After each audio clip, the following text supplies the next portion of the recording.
L'attaque a eu lieu en début d'après-midi sur une artère commerçante très fréquentée en ce dimanche où les magasins étaient ouverts. Sur cette vidéo amateur, un blessé au sol, à côté d'une poussette, est pris en charge par des passants. Des policiers en civil viennent d'arriver.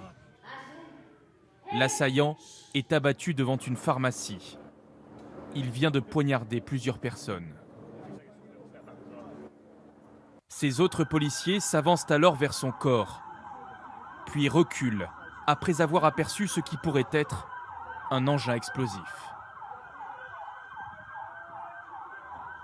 Des renforts arrivent sur place pour boucler l'avenue. Nous sommes dans le quartier de Streatham, quartier de classe moyenne, à 9 km au sud du centre-ville de Londres. J'ai vu les gens se pousser les uns contre les autres, contre les murs.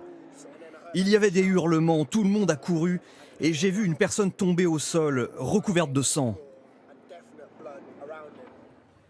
Selon plusieurs témoins, l'assaillant aurait volé un couteau de cuisine dans l'un des magasins de la rue avant de poursuivre et poignarder 3 personnes actuellement hospitalisées, dont une dans un état critique. J'ai couru pour sauver ma vie. J'étais terrorisée. J'en tremble encore. Scotland Yard n'a pour l'instant donné aucune précision sur le profil et le parcours de l'assaillant. Et en direct de Londres, on va retrouver tout de suite Arnaud Comte. Bonsoir Arnaud, c'est une attaque de plus au couteau dans la capitale britannique. Quelle réaction ce soir du côté de Boris Johnson ?